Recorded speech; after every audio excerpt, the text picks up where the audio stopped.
G'day, I'm Dale, and welcome to the 10th season of the Eurovision podcast.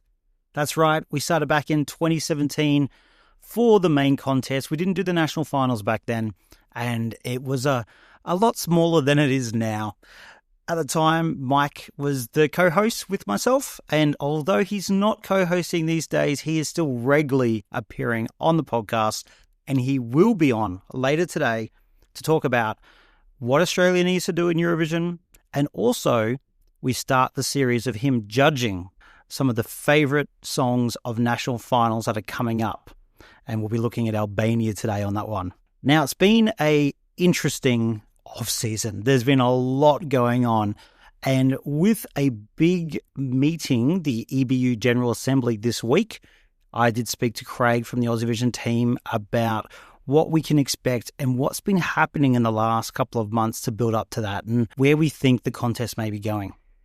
Now, before I get to that, I do want to touch on something that was a really positive, fantastic thing out of the off-season, and that was our 9th annual national final countdown. This is where fans from all over the world, not just Australia, mainly Europe, to be honest, I think it's 70% Europe, vote for their favourite national final songs of all time. These are songs that didn't go to Eurovision, and we had a winner, and it was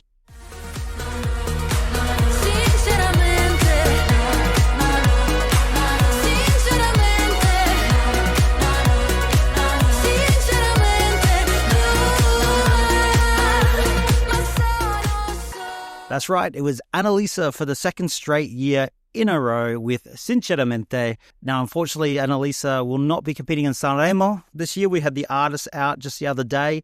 I think we'd all like to see her in Eurovision one day, but alas, 2026 will not be the edition we see Annalisa. But she won again. It is a fantastic song. It was a fantastic countdown, broadcast on Escape Radio.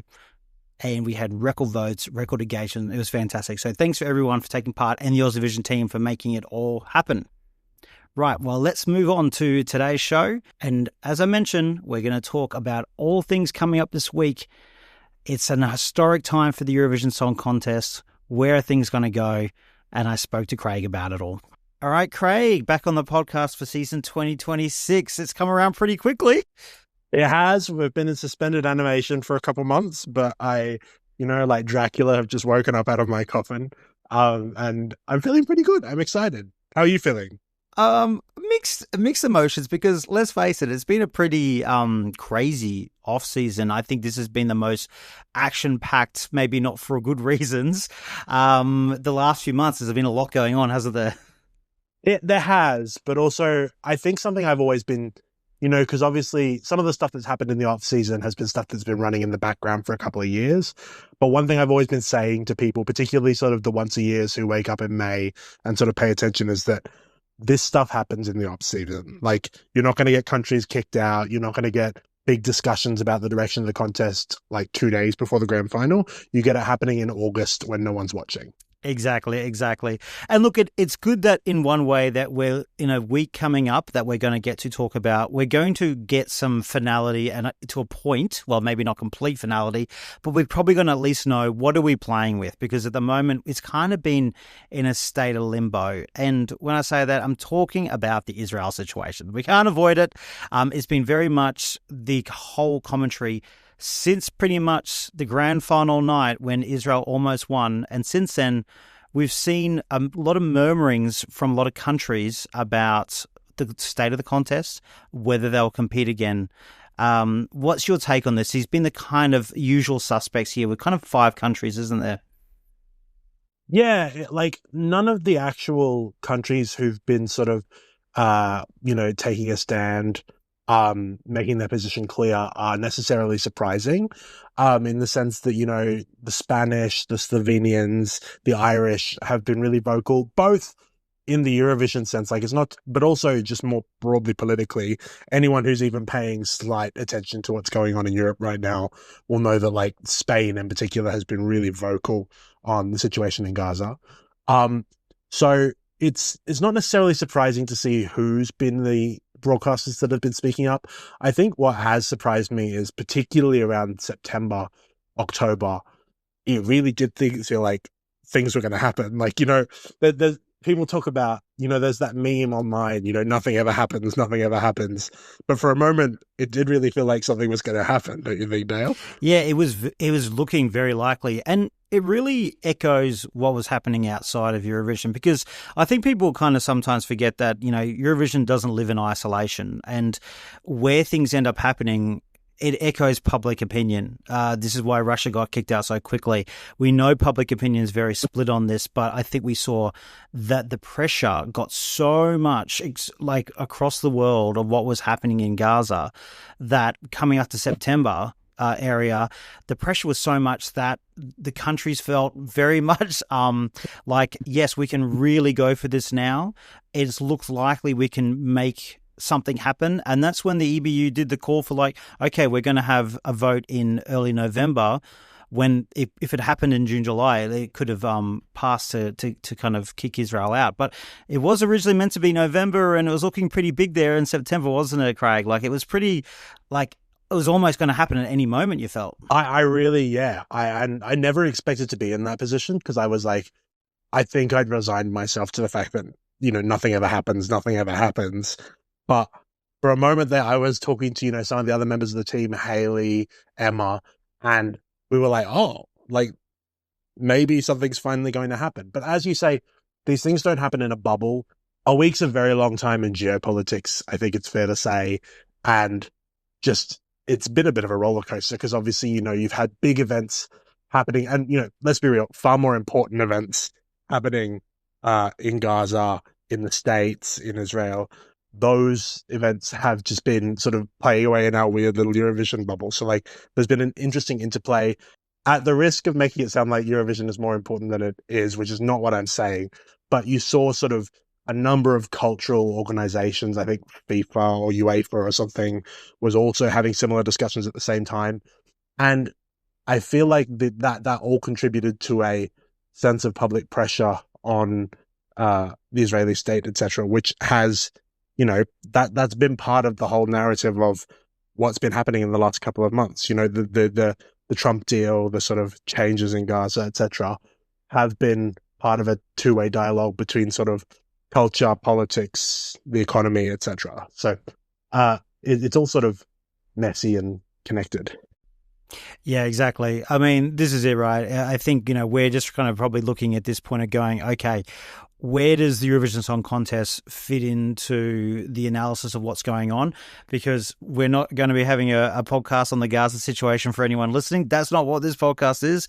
But no doubt it is having a massive shadow over everything, including Eurovision. And as you say, all these different things collectively together put that pressure on. And eventually we saw this Trump peace plan come into effect in October. And that really kind of changed everything, because I think you saw a lot of probably middle ground people who were getting quite, obviously upset about the situation, really back off, and that public pressure was kind of released. And we saw the November vote went out the window and said, we don't need to have that now, we're going to hold things for a moment. So you saw that immediate effect of having the peace plan, whatever people think about that and how it's going, that released the pressure, I think. And then the EBU kind of, I think, saw that and said, look, we're going to delay that vote.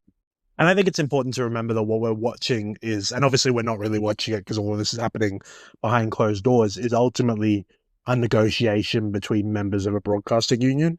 So there's sort of an element of boardroom politics going on here where, and it's about like leverage. A couple of months ago, the pressure, I think, was on for the sort of the broadcasters that had the position that Israel shouldn't be there anymore, had, I think, the sort of leverage at that point, and the pressure was on to explain why they were wrong. And then once the peace plan came through, or the deal came through, whatever you want to call it, suddenly the EBU, I think, who really just wants this to go away, I think is ultimately their goal here, they were able to turn the leverage around and say, well, the situation's changed, what are you going to do about it? And so that suddenly put these broadcasters, it's suddenly put these broadcasters who were making very clear statements about the fact that they were going to pull out in a slightly strange position, because now they have to sort of, will they wind it back? Will they maintain their position? Will they? I mean, some of the broadcasters have made it very clear that they're going to maintain their position. So I think there's a number of outcomes, and I don't think it's actually quite clear what's going to happen yet. Yeah, exactly. I think at that earlier stage, you even saw a lot of broadcasters who would traditionally come very outwardly and say, you know, if Israel's not there, we're not there, like the Germanys, a lot of those Central European countries. And they were being quite quiet at the time. And the whole thing has completely shifted. We've seen the host broadcaster go to Israel, be very vocal about the fact that they believe Israel should be in there. And so, yeah, the whole thing has changed. And then on top of that, I think we've seen some deliberate moves from the EBU to, I guess, stop any potential damage. So if we have these 5 nations, which at the moment is looking like Ireland, Netherlands, Slovenia, Spain, and a bit of Iceland late in the piece, even if a few of them go, they've started to already make these, I guess, moves to bring people back. Romania, Moldova, and Bulgaria, which I think is great news they're coming back because we want to see more of these Eastern European countries again. But my feeling is maybe they got rushed through the back door to come back in, just to go, hey, if we lose some, we've got some in our back pocket to bring back so the numbers don't go right down.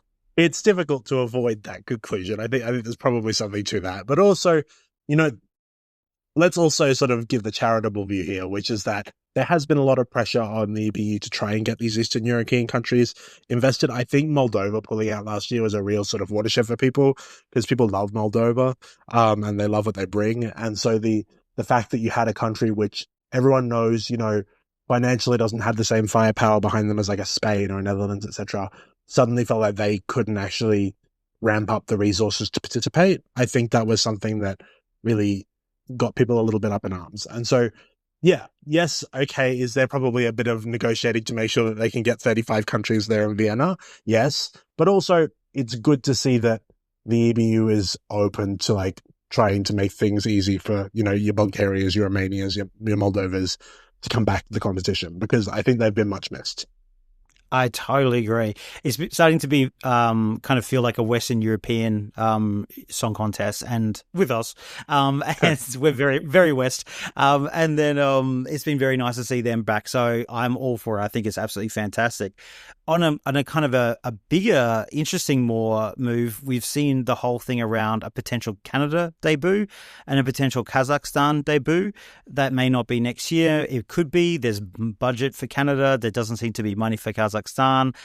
Who knows what's happening here exactly, but that really feels like they're and it seems like EBU being quite active in that pursuit to really fill the numbers. It feels like here. I have strong feelings about this, but why do you hate Canada, Dale? What did they do to you? I like Canada. Canada just has to earn their keep. Did you trip over a bottle of maple syrup for something? They just need to at least broadcast the contest. Is that too much to ask a country to broadcast the Eurovision Song Contest before they enter it? Like, they're not even broadcasting it. But anyway, I put that to the side. What do you think's going on there, Craig? Why are they looking at Canada? Why are they potentially looking at Kazakhstan? I mean, I think the reason is linked to what we've been talking about with Romania, Moldova, Bulgaria. They are probably trying to make up numbers. But I also think at a more meta level, it's worth thinking about like what cultural purpose the Eurovision song contest sort of serves. If you think about, like, I think a lot of us have come to the contest in the early 2000s, which was kind of an unusual sort of era because it was this era of sort of EU expansion more broadly. You know, the contest is getting bigger. We're getting loads of new countries coming in, and it's sort of an everyone's welcome party. And I mean, if you look back to like the 60s, the 70s, the 80s, it was a much more Western European country sort of contest. I mean, the Soviet Union wasn't there, you know, like there's plenty of countries in the East which just weren't there. And that was for geopolitical reasons. And so as the sort of situation in, you know, Europe continues to sort of fracture a little bit, and you see these sort of geopolitical rivalry is the wrong word, but, you know, flashpoints emerge, let's say, I think you're seeing the contest start to fracture a little bit more as well. You know, that's sort of a description. I'm not necessarily saying that's a good thing or a bad thing. I do think you are losing something a little bit if you suddenly make it a contest about like countries we like. Like, you know, everyone likes Canada, so wouldn't it be great if they were there? But I must admit that the thing about Kazakhstan becoming involved did sort of wrong foot me a little bit because I thought they were very much going for this. Oh, what countries do we like? Let's get them in. Whereas like Kazakhstan's an unusual case. They've wanted to be in for years. They clearly had the sort of resources behind them. Kazakhstan's very wealthy. I had the pleasure of visiting Kazakhstan earlier this year. And I thought it was a really nice country to visit. Very pleasant, very green. And so I was a little bit wrong-footed, and I must admit that I would like to see Kazakhstan finally get to make their debut, because I think even at Junior Eurovision, when they sort of let them in for a couple of years, I thought they really put some effort in. So it'll be interesting to see what happens there. Yeah, exactly. I think they've at least, put that effort in. They have broadcast previously, done Junior, as you said. They're a bit of a mixed record about how they are human rights wise, but I mean, there's a lot of countries in Eurovision who you can kind of point out like that as well. I think they have more of a case, let's put it that way, but we'll see if that ends up happening. It is very interesting, and it's interesting, obviously, that Canada has been forming stronger relationships with Europe again. They're a little bit like us with Australia, with everything going on with the United States, and they're not great relationship. This is a soft power move, and it just happens to benefit, I think, the EBU and Eurovision in that way for them. However, EBU's always had this dream about being global. They've wanted Eurovision Asia. They've wanted Eurovision Canada was meant to happen, and all these other ones that have just failed and flopped and don't work. So it's a little bit like, well, we'll just bring them to us. If we're going to try and make it global, we'll bring them to us. But I just don't know how people are going to take that. They say I was surprised, Craig, about how much people were quite like, yeah, just bring Canada. Is it just because people like them? Like, they would not have reacted like that if it was the United States. This is my thing, is like, I do think there's an element of like, oh yeah, we like Canada. And then like, I mean, I do like Canada. I've never visited myself, but as a French language stan, if there's any chance to get some sort of like cheeky entries out of Quebec, I won't object. But yeah, it's a bit of an odd choice, and I must admit I roll my eyes a little bit at the whole concept, like, oh, we need to go global, we need to be bigger, etc. Because I think the charm of Eurovision isn't necessarily that it's like a huge global thing, it's that it is this strange sort of quite culturally specific event which takes place in one part of the world. I don't necessarily I'll admit, when Eurovision Asia seemed like it was on for like 3 days in September, I was excited, but also I don't necessarily feel like I need Eurovision Asia or Eurovision Latin America or Eurovision Canada or whatever. Also, the name Eurovision Asia is just a bit silly. But I like Eurovision because it's a sort of very specific thing which emerged out of a very specific set of historical and political facts. And I don't necessarily want it to become like RuPaul's Drag Race, where you can have like RuPaul's Drag Race Liechtenstein and RuPaul's Drag Race Monaco. Like, I like that it's a sort of unique thing, which doesn't necessarily have to be a franchise. And so, yeah, I don't know. I have no real objection to Canada being there. I like Canada. I have lots of friends who are Canadian, but it's an odd choice. Yeah, and I think it comes back to, I mean, first of all, I want to say I'd love to see what the drag queen quality is like in Liechtenstein, but all three of them. But I think it really comes back to identity again, and I think we're at this point, and we're at this precipice right now this week coming up, because what is the Eurovision Song Contest? What is it for?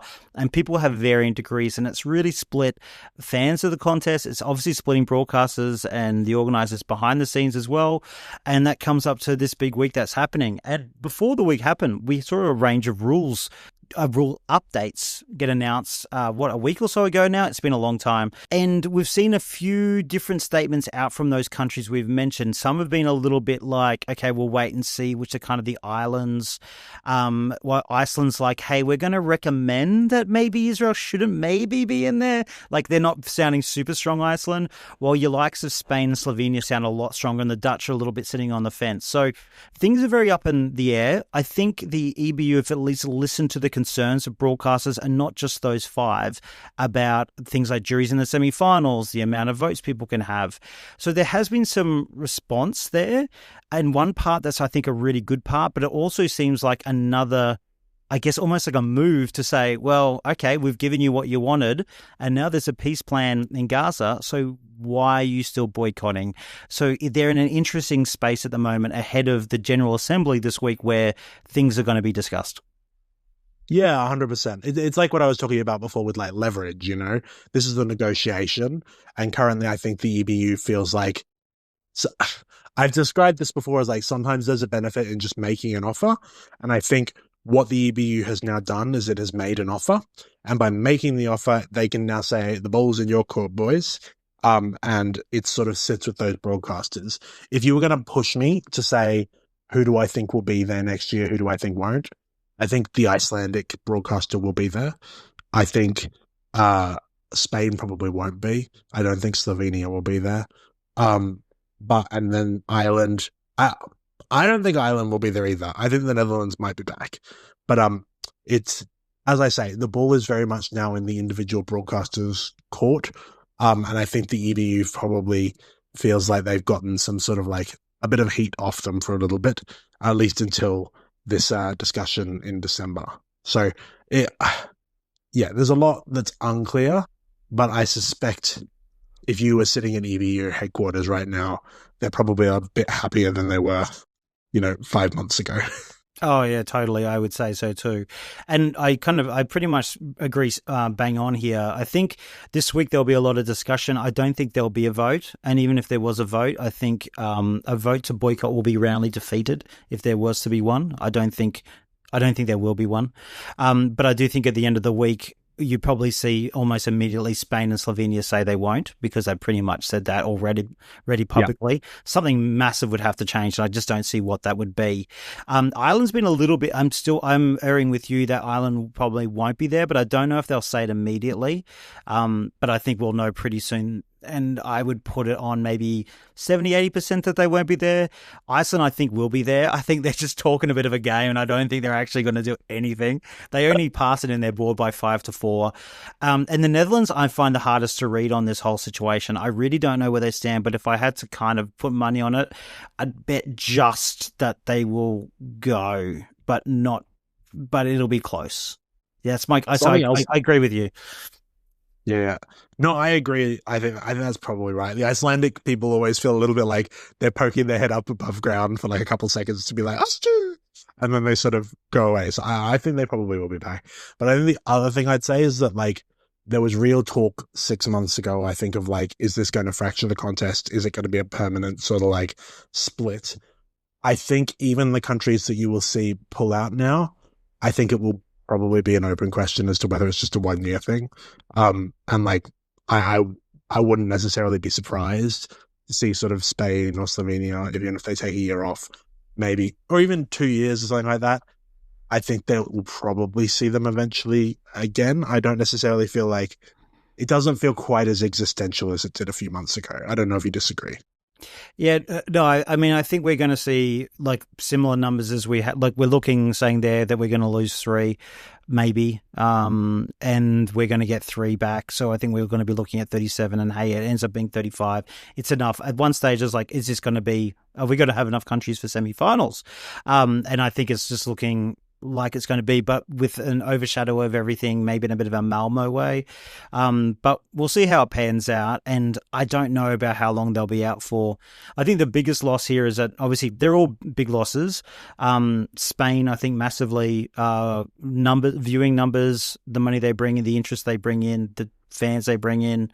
But I think the impact culturally of Ireland and the impact of sheer numbers of Spain and being a big 5 country is quite a big loss that I don't think will be overcome necessarily by the 3. It's going to be a massive talking point. We're going to see a big fracturing of fans and views, even more so because we're going to have that finality on it, I think. So, yeah, it's interesting to see how the next few months will play out.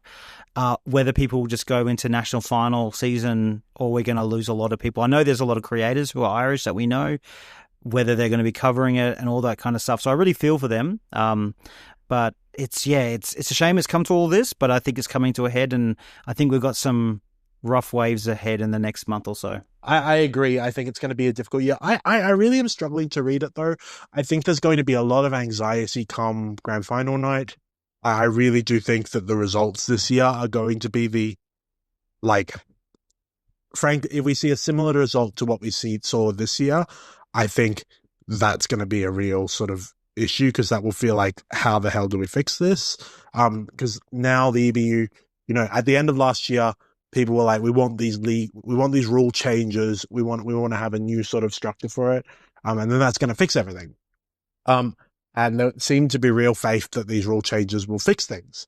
And if it turns out that they haven't, then I think people are going to really be at a loss as to what to do. So I think there's going to be real anxiety and nerves around the scoring on the final night.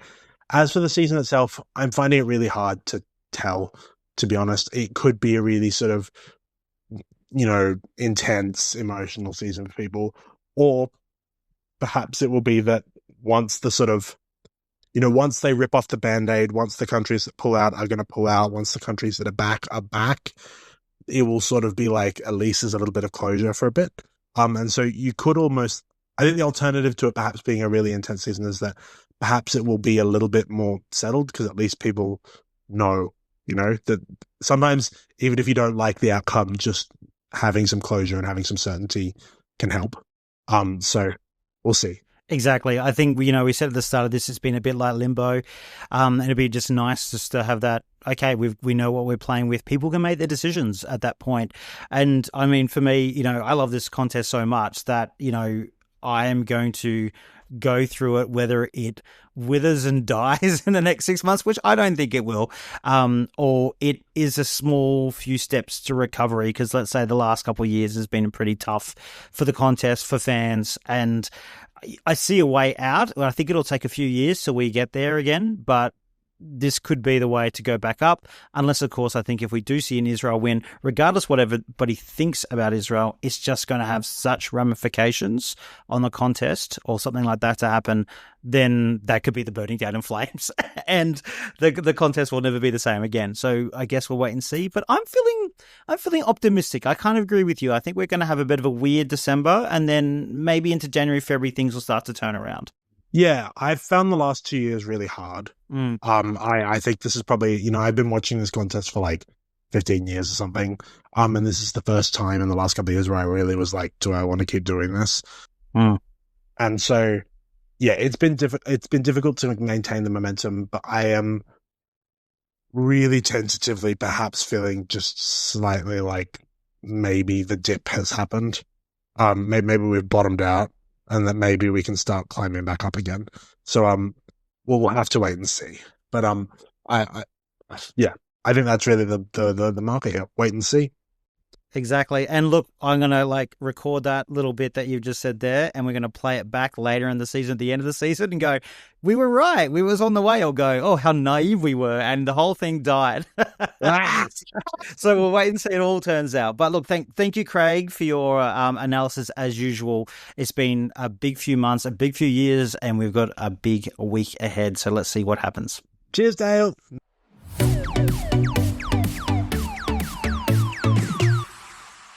Well, some of the surprising news of the off-season was Australia being announced for 2026 all the way back in September, so early.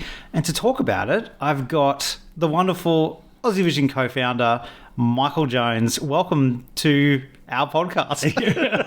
It's not really mine anymore, Dale. It's very much yours. But yes, we're back, and we were announced very early, which is a bit of an odd one. Yeah, what do you make of that? We've never seen us announce, I think, so early before, unless I think when we were saying we're going to do Australia size or something like that.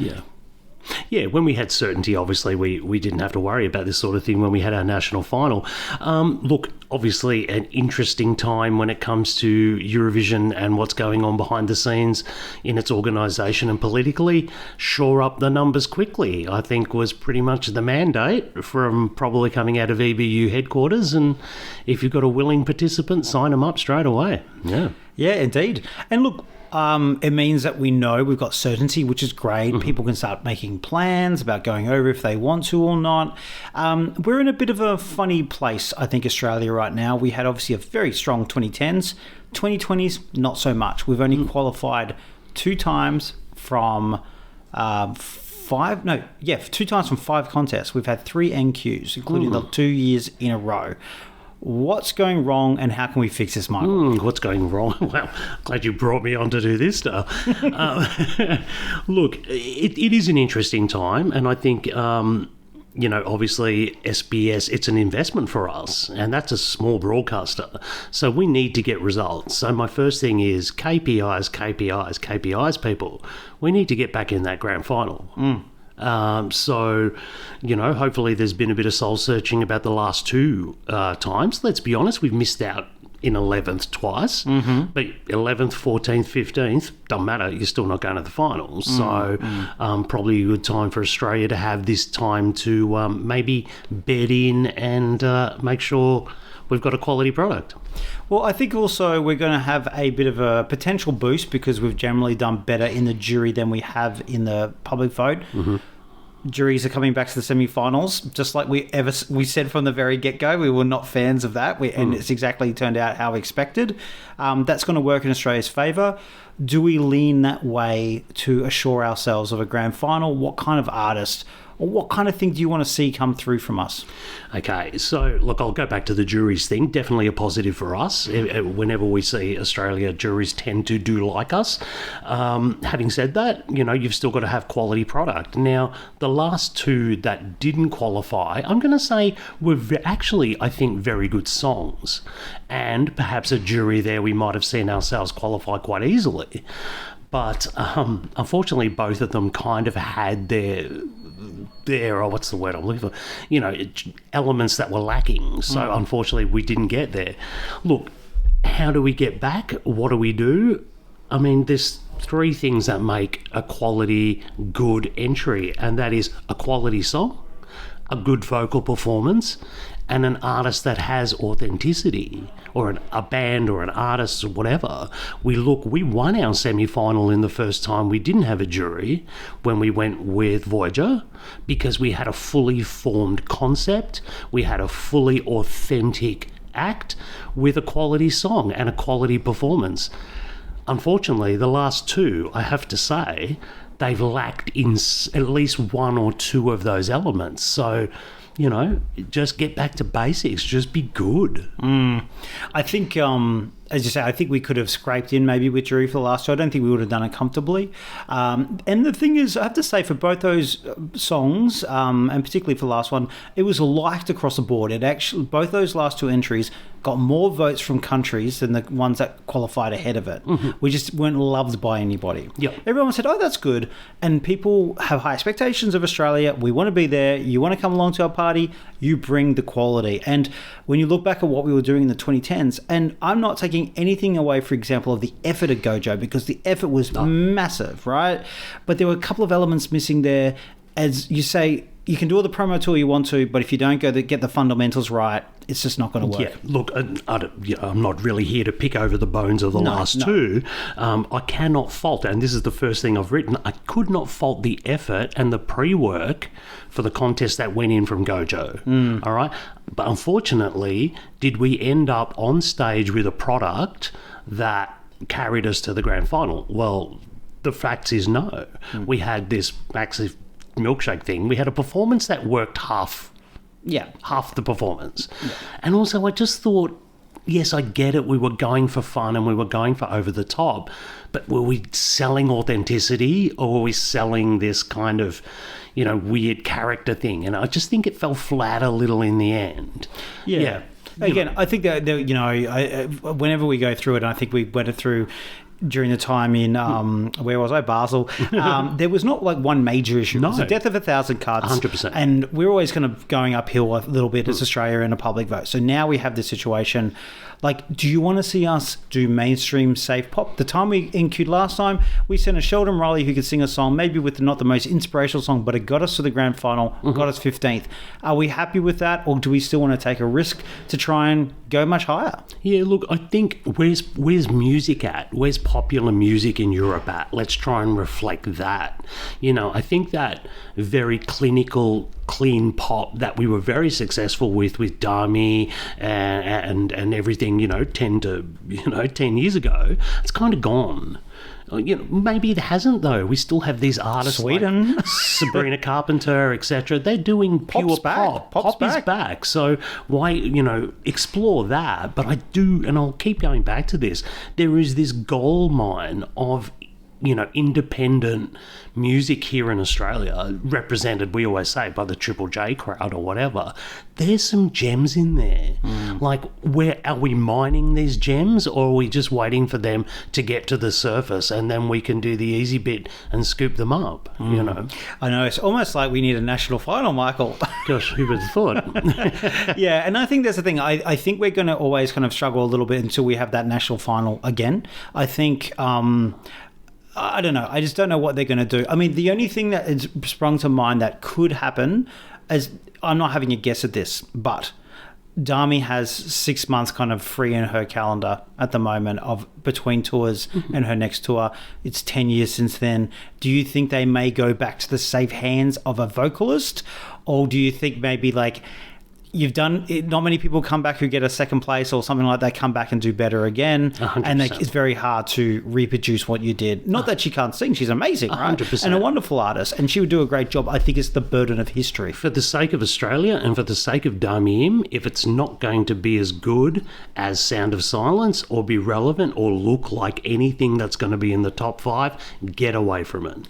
Because you're just going to look like you've run out of ideas by recycling people, and she's going to do her legacy no favours. So, unless it's incredible, like, I would steer clear of it. There's so much fresh talent out there. There's so much good stuff happening.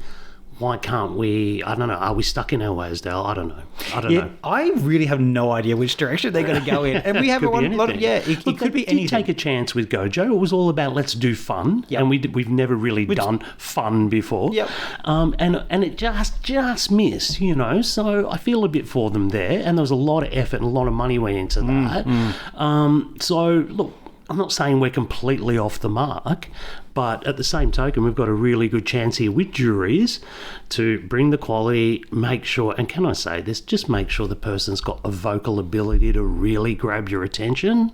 I know it's not a singing contest, but God damn, it helps. It does, especially now we have juries back. I think what I would say is, with juries back, we need to lean into a very, very good vocalist. An excellent vocalist. And we have enough in this country that we can do it.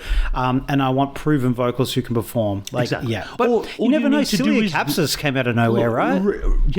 Reproduce what you did on the studio track, which is what Voyager did, right? Yeah. He was never going to win any vocal. I mean, no offense to the bloke. Danny, love you. But he did what it said on the packet, and he did it well. And that's what got through. Yeah, fair enough. Rather than you throw questions at me, Dale, can I throw one at you? Oh, fine. So, I'm not really in the Eurovision bubble, but I'm hearing things like Canada and Kazakhstan and all these sort of stuff happening. If they come in, would that help us? Because we're no longer the distant cousin.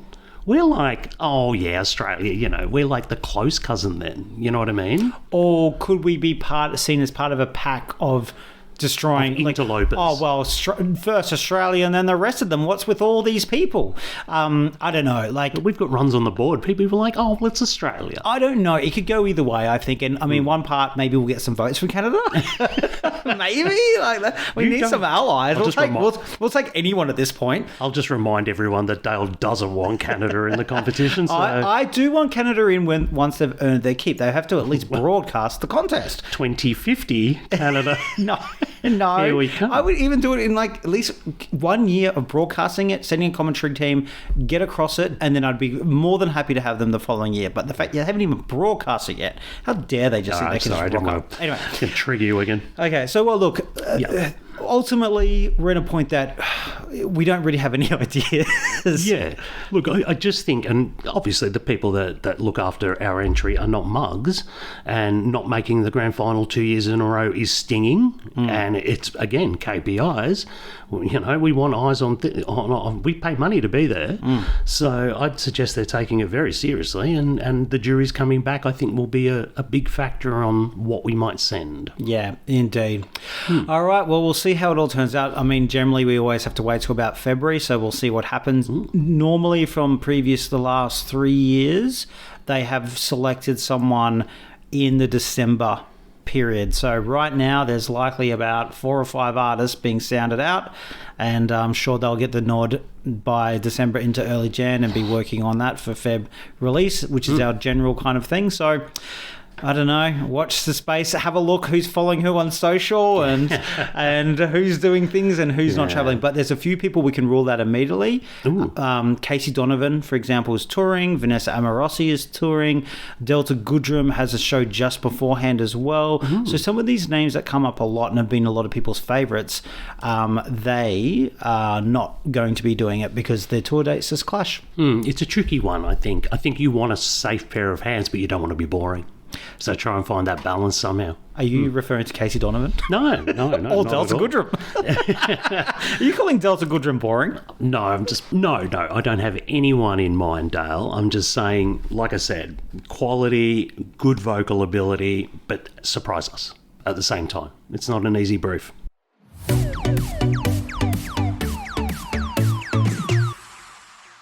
All right, while we have you, Mike, we're going to bring you back for your usual judgmental segment.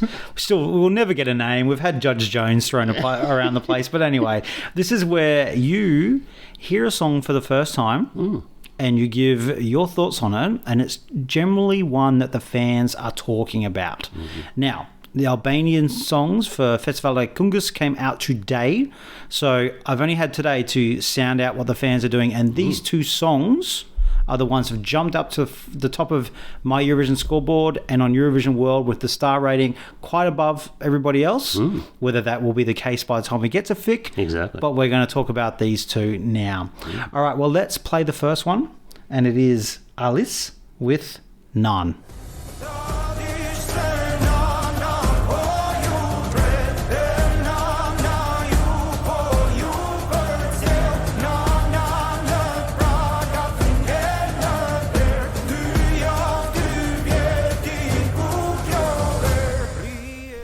Now, this chap came third last year in FiK. Very good vocalist, I must say. I remember him from last year, and I was like, "Oh, watch what he does." And this is an interesting one. Give me your thoughts. Ooh, this is epic, isn't it? There's certainly some production and some orchestration gone into this bit. This has got so much potential. It's a real stadium song. You know, you can imagine this sound filling an absolute stadium, which is just tailor-made for Eurovision. Is it a little bit OTT? Possibly.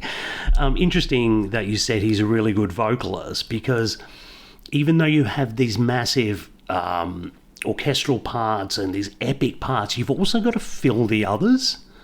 And if he's got the vocal ability to do that and the gravitas to do that, well, great, because that is one of the things I could see as possibly a downfall. But this is it's very interesting because it sounds very like deep and dark, I think, and very big and bold. And I remember his vocal last year, and parts of it he sings in here. He's got quite almost a high range that he goes into as well. So it's not like he's a baritone. So I find it's an interesting contrast.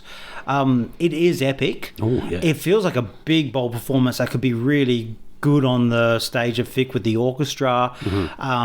Generally, they just stand around at FiK though. I'd say more potential for a Eurovision stage than a FiK stage. FiK is orchestra, kind of Sanremo style. There's not much visual going on. There's a lot of lights and stuff, but yeah. My only take from this one was a little bit like, I almost am overwhelmed. I don't want to say with noise, but I'm not sure I'm grabbing onto. I feel like I'm just listening and I'm going to be watching a performance rather than taking a song away, because it does end up sounding a little bit like just a whole bunch of vocal. I do agree. I mean, which is Albania to a degree. Yeah. But then again, I'm not exactly whistling last year's Eurovision winner down the road either, am I, Dale? True. For me, it's clearly not the most modern thing I've ever heard. Let's get that out of the way. Also, it's kind of the only thing that would really exist in a Eurovision sphere. You know what I mean? Like, it's kind of tailor-made for this kind of stuff.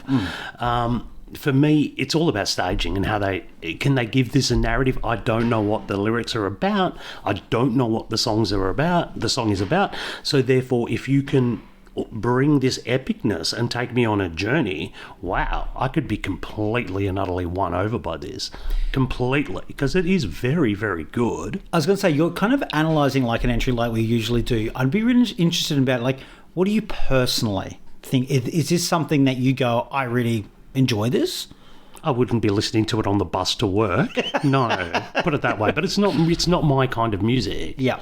It's not. But I can respect it. Yeah. You're right. I do think, like, the big bits are big and the little bits are little. Yeah. So you've got to somehow bridge that, and I think it's about that, how they package that together. All right. Let's go to the second song. It is a familiar name to us. Yes, Ines Naziri with Takam Fal.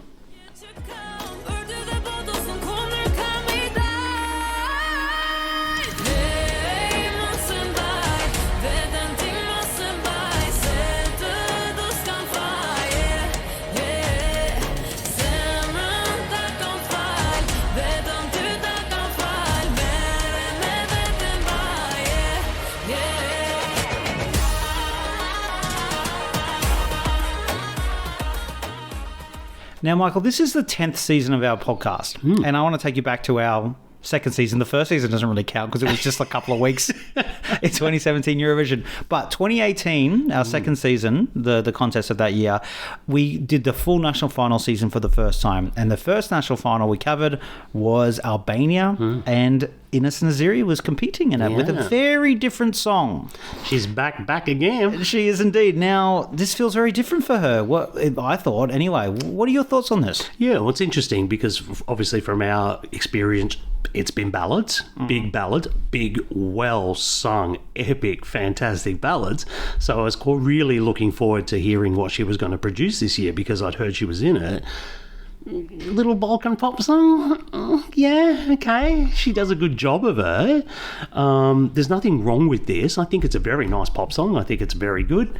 Do I feel like I've heard this 5 times a year for the last 3 years? Probably.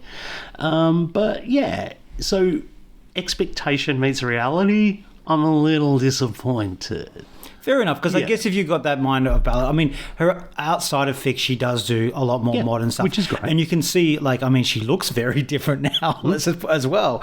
I think for me, I didn't know what to completely expect from her, and I think I had to just try and let go exactly with that expectation of ballads and her big, powerful voice. And she still has some moments later in the song, and I think I want to hear more of that, because what I found slightly disappointing was there was a real build, and it was sounding modern and a bit of a build, and then she sings a chorus that sounds like a pre-chorus, because the chorus is almost an instrumental, and in a very low range, and without really fully going out with her vocal. In the latter part of the song, she kind of does vocal exercises while that's happening, and I really like that. And then we hit instrumental in a very Elvana Jata type of way. Okay, it almost sounds a bit Matana in that instrumental. It is. Yeah. And unfortunately, I'm going to compare it to songs of yesteryear like that, those sort of Yas Queen sort of songs that Albania tend to do in their national final. And I don't think this is one of the better ones of her, to be honest, but I will go back and say the same thing as you here. We know she's a great vocalist. So is that the secret sauce that comes with the live performance which lifts this to another level? Because on a song level and on a studio level, I'm a little, okay, it's good, but it's not great. If I see the live and she's dancing and screaming and singing and hanging from the roof or whatever, then I'll probably be, 100% on board. But right now, hopefully it's got another gear to give. Yeah. I do agree with you. I want to see it go another level live, and I do think it has a potential, and even the way it's structured, to be quite a performance. It's more modern than the previous song, so there is a modernity there. And I think if it was to get chosen, I'd like to see a revamp, and I think you'd need to have some English with this. Always revamp. They would, but I think it needs a bit of a tight. Like, I think there's bones there. It just needs. It's just feels slightly undercooked at the moment. But fully cooked, it could be something very good. 100%. I'm actually surprised she's back. Do you remember the last time? She was dogged so badly last time She didn't even come out for like the presentation or whatever, she shouldn't have. She was absolutely wrong. Pendes was amazing. And every year we hear this whole, like, the FiK organisers are terrible, the whole thing's corrupt, and all these people keep coming back and back again. So, well, they've got... interesting. Like, it's changed a lot. The new sort of head of the whole thing has changed a lot to do with FiX. It's really much more modern. There's going to be international voters, public votes this year, Michael. Gosh, there we go. What a change, right? So I think it is bringing some more talent back, which is good to see. I never thought I'd see the day that she's back in. She's, out of all the national final artists, she's in my top 3 of song artists I'd like to see go to Eurovision. I felt more confident when I heard Pendes when she sent that. I was like, she's going. Incredible. Didn't even get the top 3. Yeah. So now I'm thinking, I don't know if this is strong enough. She'll probably win. Yeah, she's walking away with the trophy. Yeah, it's an interesting one. Like I say, I tried to keep my whole, it's innocence and I have expectation. Just to say, well, okay, that's a Balkan pop song. When I finished, was a little disappointing. Yeah. Fair enough. Now, look, I have to say, both of us, we've only heard these 2 songs. We've not heard the full 28. It's 28 of them, Michael. Well, you'll be listening to those, not me, Dale. So sometimes you just don't know how things stand out in a bunch of songs, exactly. So we'll have to wait and see how it all goes. But very much looking forward to Fikmas, and welcome back to the podcast. And we're looking forward to hearing your judgmental views of these songs throughout the year, and you getting excited by some aging diva from a Mediterranean country, because that will happen at some point. It certainly will, but I'm more than happy to jump on and have a bit of a chat occasionally, Dale. Well, looking forward to seeing what you have to say for the rest of the season. Cheers.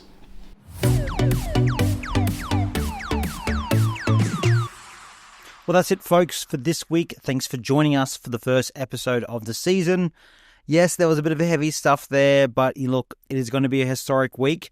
But at the same time, lots of new songs are coming out for the national finals. Lots of artists are being announced, so there's a lot to look forward to, and we'll do it all again next week. Catch you later.